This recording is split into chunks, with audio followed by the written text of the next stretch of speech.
Good morning. Welcome to our service this morning.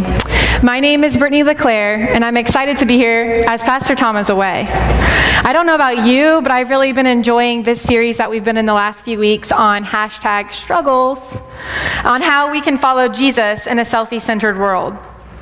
Last week, Pastor Tom talked about #authenticity and how we look for authenticity in all kinds of places. We, even as Christians, have a tendency to want to put on a show. Amen? I love this quote from his sermon that says, "Authenticity is not what we do, it's surrendering ourselves to the presence and will of God." Today, we're going to be talking about #compassion. Won't you pray with me?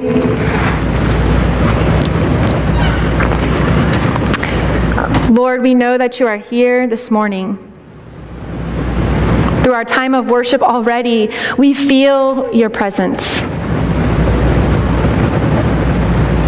We thank you that we have this amazing place where we can come and just be in communion with one another. Where we're able to sit next to someone or venture over to another side of the room and just wrap our arms around them and show them our love. There's so many places, Lord, where people just can't do that. Lord, I ask this morning that you would give me the words to speak that might touch maybe just one heart in this room this morning, as you have touched my heart this week as I've been preparing this message. You know that in everything that we do, you go before us. Amen. So this week I had an awesome opportunity to have a conversation with some of my students during summer camp. Most of you know that I teach here at First Church Preschool, and normally during the school year I teach the 3.5-year-olds, those who are 3 about to turn 4, and I just love being a part of their lives every day. But this summer I decided I needed a little bit of a break from that, and that I wanted to help out with the school-age kids who are rising second graders to rising sixth graders, which is quite an age group. If you've never had an opportunity to work with them, do it. It's fun. And so in this conversation, there were 3 of us, and they were ranging from the ages from 7 to 10 years old. And I asked them, I said, "Hey guys, what do you know about the word compassion? What do you think it means?" I was a little worried about what I might hear, because you just never know what they're going to give you. But the first student responded with, "A talent?" The second student says, "Compassion is being nice to others, being as nice as you would be to yourself." And the third chimes in, "Yeah, bringing your heart out, spreading it around to others, and sharing the love of Jesus." The second child responds again and says, "Compassion is treating people like you want to be treated, or even better." As I sat there blown away, as you probably are now, I began to realize that these are the future leaders of our church right here. Amen. You see, compassion is defined as a sympathetic pity or concern for the suffering and or misfortune of others. In other words, it's how we care about others. The Greek word for compassion, are you ready? I've been practicing this. Splagnizomai, which, can you try to say that with me? Ready? Splagnizomai. Oh, come on, we can do better than that. Splagnizomai. It just makes me want to be like, here's some for you, and here's some for you. Everybody gets splagnizomai. And what that means is to be moved in parts of our body, especially the heart, lungs, liver, and kidneys. It means to have pity on and to physically feel for others. According to a comprehensive study from the University of Michigan, we as Americans care 40% less about others today than in the 1980s. 40% less. It says that the biggest drop of compassion occurred in after the year 2000. Now, I'm a 90s born baby, so to me, this is like, are you kidding me? This is what my generation has, is that we care 40% less about others. Experts say one of the main reasons for the drop in compassion today coincides with the rise in media, both social and mainstream, and causes us to care less about others. You see, social media can either help or hinder the value of compassion. I'm sure some of you remember the hashtag ALS Ice Bucket Challenge in 2014. Yes? Okay. So you know that it was basically where one person decided to make this video of taking a really cold bucket of water with ice in it and dumping it on their heads. They posted it on social media, and it just went viral everywhere. And the purpose of this video was to challenge their friends and family to raise money for awareness for Lou Gehrig's disease, which was a great thing. You see, that challenge started with one man, pro golfer Chris Kennedy. He challenged his wife's cousin, whose husband, Anthony, had ALS, and he posted this video telling her that she had 24 hours to respond to the challenge herself, dumping ice on her head and posting it on Facebook, or she would have to donate $100 to the ALS Foundation. Kennedy says that what started out as a small gesture to put a smile on Anthony's face and bring some awareness to this terrible disease turned into a phenomenon and is something that they never could have dreamed of. After this particular video, celebrities and people all over the world came together to show their compassion through action for those suffering with ALS on social media, and raise $115 million in 1 year, just in 2014 alone. That's amazing to me. We see in this example that social media can help the value of compassion. And now let's look at some ways social media can hinder the value of compassion and cause us to care less about others. You see, the first thing is we are more obsessed with ourselves now, I think, than we ever have been. I try to think back when I was a child at, maybe 10 years ago, not that long ago, right? But 15 years ago, as I didn't walk around saying, hey, I'm going to take a selfie.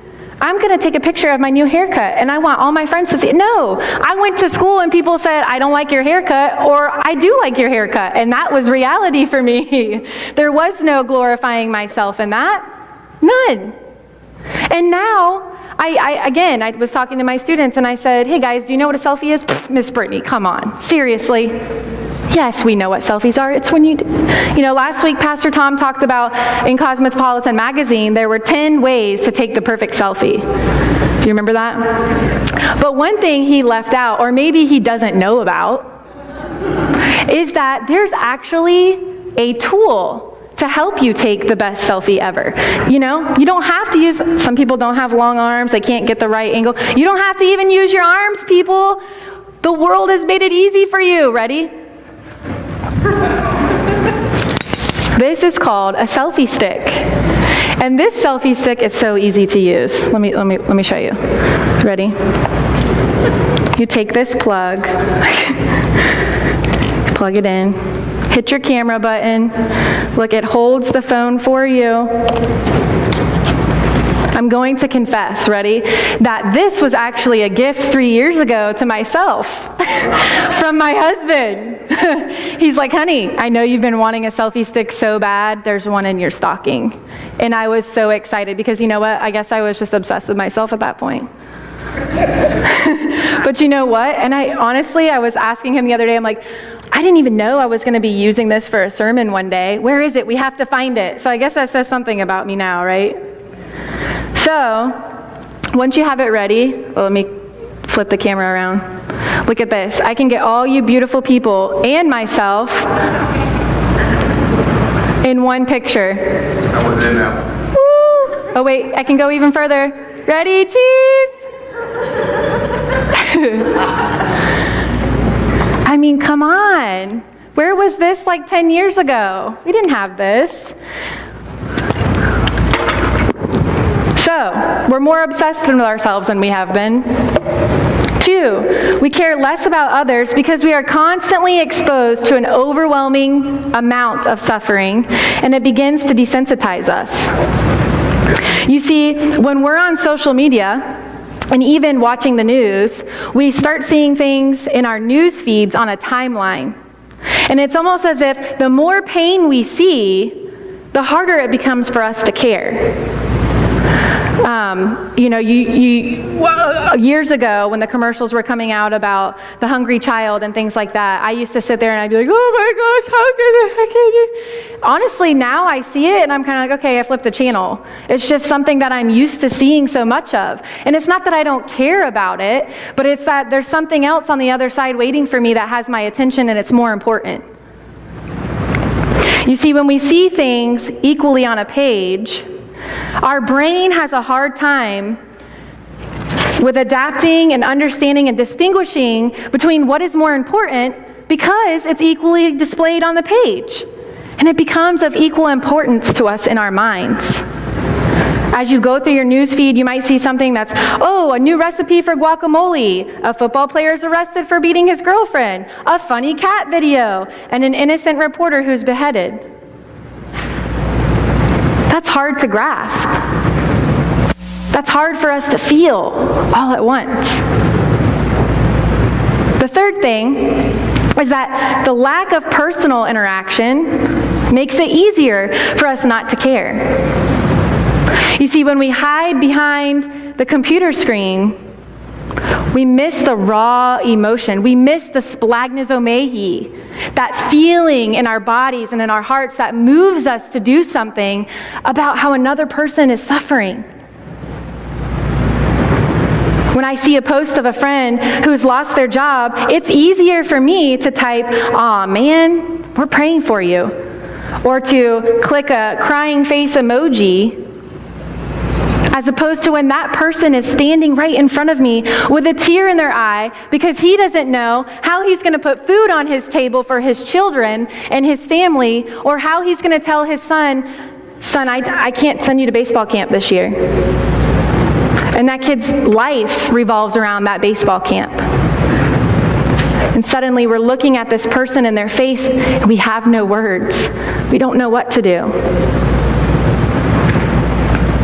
This week, as I was writing this sermon, I really began to ask myself and challenge myself to think about one person who I care a whole lot about, but have been lacking personal interaction with. I tried to think of someone who I know is suffering right now, and I've been needing to show true compassion to. Immediately, someone came to my mind. This person and I, are Facebook friends. I love her dearly, probably more than she really even knows.